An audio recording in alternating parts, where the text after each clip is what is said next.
This is Craig Helm. I'm a realtor here in Central Florida with Oak Strand Realty Group. And what I'm going to talk about today is my continuing video series on the home seller power tips 1 through 99. And this is part 5, and we left off at tip 59 and to start with. And tip 59 is your human resources manager. After telling your colleagues, speak to the human resources manager of your organization. Tell her or him that there are executives relocating to your area. You have a house to sell. The human resources manager may have been approached by other human resources professionals from other companies who are looking for houses for their executives. So that's a good source. If you're selling your home, let the people in your company know too, at the organization level and HR level. Tip 60, public bulletin board. Use any public bulletin boards to post your house sale. Leave tabs with your telephone number that they can be torn out of the main sheet so that people can call or pass them along to others. Post a clear picture and color with your ad. A picture is worth 1,000 words. Never have you heard that before. Tip 61, where does your house situate? That goes along with location. Before preparing your ad for the newspapers, think about the ingredients for successfully selling your house. The first ingredient is the location of your house. Remember that the price of your house must reflect its location.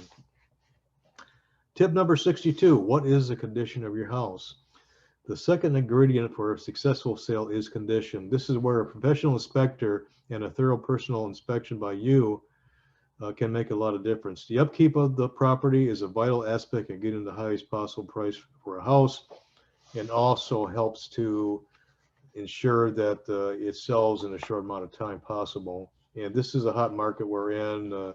There's a surplus of buyers and the low inventory situation. So if everything is in proper condition, and the house should sell quickly, especially homes in the medium price market, in the medium price range in the market, like 275,000 to 325,000. Tip 63, how much is the price? The third ingredient is price, which is the number one deciding factor in the sale. There is a brief that a house is really only worth what a buyer is willing to pay a seller to gain ownership of that house. Price must have a direct impact on all the other constituents of a fruitful deal. Tip 64, terms of sale. The fourth ingredient is terms. The more terms you have, the more potential purchasers you reach. The price of your house must reflect the kinds of terms available to purchase it. Tip 65, market conditions. The fifth ingredient is market conditions. Market conditions are influenced by factors like interest rates, supply and demand of houses in your locality, competition, and a general state of the economy. And right now, like I mentioned earlier, we're currently in a low inventory market, so it's actually what's called the seller's market. So there are a surplus of buyers out there, but not a lot of houses to be had on the listed market. Possibly you would have to look on the unlisted market, or even contact individuals who might be interested in selling their home, or talk with a realtor, because they have access to the unlisted market, the expired markets. You might be able to find somebody who had their house on the market, it didn't sell, but they're still interested in selling if the right buyer shows up. And tip 66, be honest. Honesty is of prime importance in any contract. Don't tell your buyer that you have a house in excellent condition when your inspection report lists a lot of insufficiencies and maintenances your house will need. Don't say that you live in a quiet neighborhood when in fact your house is located at a noisy place. So that will show up later to bite you if you let that go, if you do that. Tip 67, not good with words. If it takes you painstakingly long to draft an ad, read ads placed in newspapers. If an ad strikes you as effective, copy the style and content of the ad. Just brand it for apply it to your particular house that you're selling, and it will work pretty good on your behalf. Tip number 68, clearness and briefness. Clearness and briefness must be your parameters while directing an ad. If your price is reasonable and realistic and you put the ad in the right strategic places, you will get at least 20 calls or possibly more in this market, in the in current status, the state of the market that we're in. Tip 69, plan your ad in advance. Before calling the classified ads person, you should try to foresee what your ad will look like, what it will say, where to put it, and what abbreviations to use. Tip number 70, how long do you want your ad to run? Be careful about how long you want your ad to run. An ad that's been around too long will make readers think that your house is not selling because of major defects. If you don't get a sufficient number of potential buyers, wait a few weeks and publish the ad again. Review the ad's wording if necessary and revise. Tip 71, where to place ads. If you are the buyer looking for a house, which page in the newspaper would you most likely look at for ads? That is the section where you should place your ad.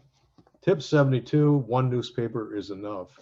Choose a paper which is the most popular with the highest number of readers to publish your ad.